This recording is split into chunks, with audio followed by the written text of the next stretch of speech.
আসসালামু আলাইকুম। ইসরায়েল স্পিটি থেকে আপনাদের সাথে আছি আমি আসাদুল আলম রনি। আজকের এই ভিডিওতে আমি আজকের দিনের একটা ঐতিহাসিক দিন বলা যায়, যেটা আলস ক্যান্ডিডেটদের জন্য, যে বাংলাদেশের ইতিহাসে সর্বপ্রথম কলম দিয়ে লেখা লাগছে বাধ্যতামূলক হিসেবে। ঠিক আছে? তো আজকের এটার এক্সপিরিয়েন্স কিরকম ছিল? আজকে 25 জানুয়ারি 2025 বাংলাদেশে সর্বপ্রথম পেন্সিল মানে একদম নিষিদ্ধ, যে আপনাকে কলম দিয়ে লেখা লাগবে। সো স্টুডেন্টদের আসলে অভিজ্ঞতা কিরকম ছিল সেখান থেকে আমি একটু শর্ট করে আর কি আপনাদেরকে বলবো, স্টুডেন্টের সাথে কথা বলে আমি যতটুকু জানছি। আহ, যার কারণে আপনারা আগামীতে যারা পরীক্ষা মানে দিচ্ছেন বা দিবেন, তারা যাতে একটু উপকৃত হন এবং সাবধানে থাকতে পারেন। সো ফার্স্ট অফ অল বলে নিই যে কোন কলমটা আসলে ইউজ করতে আজকে দেওয়া হয়েছিল। সেটা হচ্ছে ম্যাটাডোর আই10 জেল পেন ব্ল্যাক। ঠিক আছে?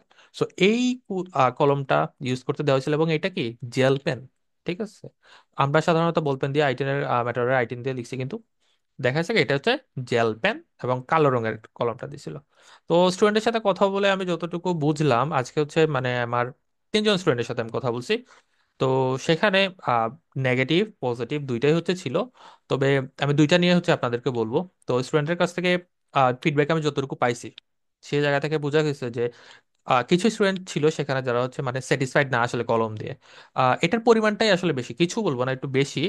দুই একজন মানে দুই একজন ছিল যারা কি যে এতটা আসলে ঝামেলা ফেস করে না বা এতটা তাদের কাছে মেজর ইস্যু মনে হয় নাই। সো এই দুইটা যদি আমি কম্বাইন করি তাহলে আপনাদের জন্য আসলে কিছু সতর্কতা বাণী দেয়া যায়, যেটার কারণে আপনারা কি করতে পারবেন, নিজেরা যখন পরীক্ষা দিবেন তখন একটু সেফ থেকে আসলে লিখতে পারবেন। তো তাদের এক্সপিরিয়েন্সটা আসলে কিরকম ছিল? এক্সপিরিয়েন্স একজন স্টুডেন্ট আমাকে বলছে যে তাদের যে রাইটিং এর যে পেজটা দেওয়া হয়েছিল, রাইটিং এর, সে কি করছে, এই টাস্ক 1 এবং টাস্ক 2 দুইটা তো আলাদা পেজ দেওয়া হয়, সো সে একটার উপর একটা রেখে আসলে লেখাটা স্টার্ট করছিল। এতে করে কি হয়েছে, যখন সে লিখতেছে তখন এইটার ছাপ তার পরবর্তী পেজটাতেও কি হয়ে গেছে, মানে এটা ছাপের মতো বসে গেছে। সো আপনারা কি করবেন, এই জিনিসটা একটু খেয়াল রাখবেন। আর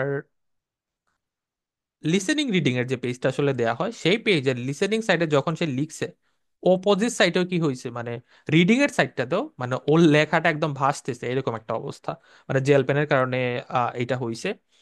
তো এইখানে একটা সেন্টারে স্টুডেন্টরা মানে খুবই হতাশায় ভুগতেছিল যে কিভাবে কি করবে না করবে, কারণ ফার্স্ট টাইম এক্সপিরিয়েন্স কলম দিয়ে, তার উপরে তাদের পেপারের অবস্থা খারাপ। তো সেক্ষেত্রে কি হয়েছে, যারা এক্সামের দায়িত্বে ছিল তারা বলছে যে সেটা হায়ার অথরিটি অথবা ব্রিটিশ কাউন্সিল অথরিটির সাথে তারা কি করবে, কথা বলবে। তো সেক্ষেত্রে যদি ব্রিটিশ কাউন্সিল কোনো সলিউশন দেয়, তো সলিউশনটা কিরকম আসতে পারে আমি একটু বলি। সেটা জেল পেনটা হতে পারে তারা চেঞ্জ করে বল পেন বা এই টাইপ কিছুতে শিফট হতে পারে, হলেও হতে পারে, এখন পর্যন্ত আসলে কিছুই বোঝা যাচ্ছে না।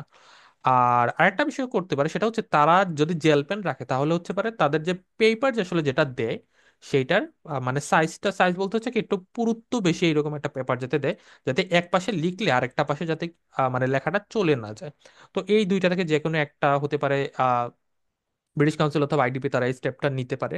এখন আপনারা যারা পরীক্ষা দিবেন আগামীতে, ঠিক আছে, আগামীতে বলতে নেক্সট ডেটে বা এর পরবর্তী ডেটে, এই এক্সপিরিয়েন্স থেকে আমি মাত্র তিনটা সতর্কতা মানে আপনাদের জন্য দিয়ে রাখতে চাই, যে এইটা যদি আপনারা অ্যাভয়েড মানে এইটা অ্যাভয়েড করার ট্রাই করবেন। ঠিক আছে? যদি জেল পেন না উঠায়, যদি উঠায় তাহলে নেক্সট পরীক্ষা আপনারা জানতে পারবেন যে উঠাইছে। যদি না উঠায় আপনারা কি করবেন, এই তিনটা সতর্কতা মানে মেনে চলার ট্রাই করবেন। এই তিনটা প্রথমত সাবধানে লিখবেন যাতে লেখায় টাচ না লাগে। মানে আপনার হাত যখন লিখতেছেন লেখা যাতে টাচ না লাগে। এখন এটা কেন বলছি, একজন স্টুডেন্ট ওইখান থেকে একজন স্টুডেন্ট আমাকে বলছিল যে যখন সে লিখতেছিল লেখাটা শুকাতে একটু টাইম লাগতেছিল, এবং যখন সে লিখতেছে তার হাতের টাচ লেগে লেখাটা কি হচ্ছে যে একটু যদি আপনি রঙের উপর পানি দেন, এটা কি এরকম একটু মানে কি বলে বিচ্ছুরিত হয়ে যায় না, বা এটাকে কি বলা যায়, যে লেখার আর সৌন্দর্যটা আর থাকে না, মানে দাগ লেগে যায়, এরকম একটা কালো একটা অবস্থা। সো এইটা আসলে হচ্ছিল আজকের পরীক্ষায়। সো আপনারা যখন মানে লিখবেন, এটা একটু মাথায় রাখবেন। সেকেন্ড একটা পেজের উপর একটা পেজ রেখে লিখবেন না। এটা মানে সাবধান থাকাই ভালো, কারণ আমার স্টুডেন্ট একটা কি করছে, ও একটার পর একটাকে বললাম যে একটার পর একটা রেখে লিখতে গেছিল, মানে লেখার ছাপ বসে গেছে পরবর্তী পেজের মধ্যে। কারণ টাস্ক 1 এর লেখা টাস্ক 2 এর মধ্যেও ছাপ, মানে একদম হযবরল একটা অবস্থা।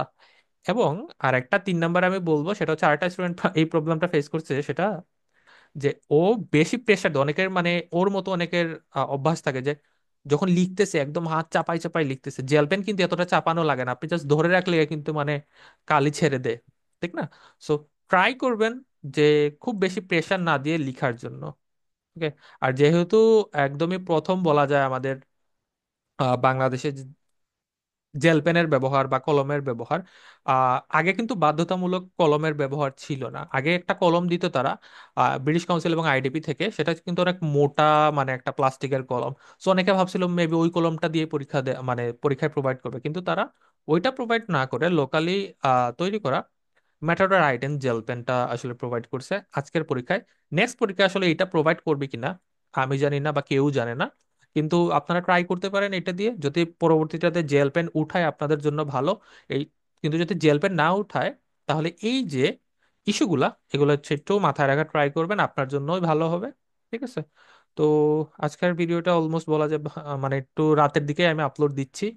সো একটু খেয়াল রাখবেন, ঠিক আছে? তো ভালো থাকেন, আজকে এতটুকুই, আল্লাহ হাফিজ।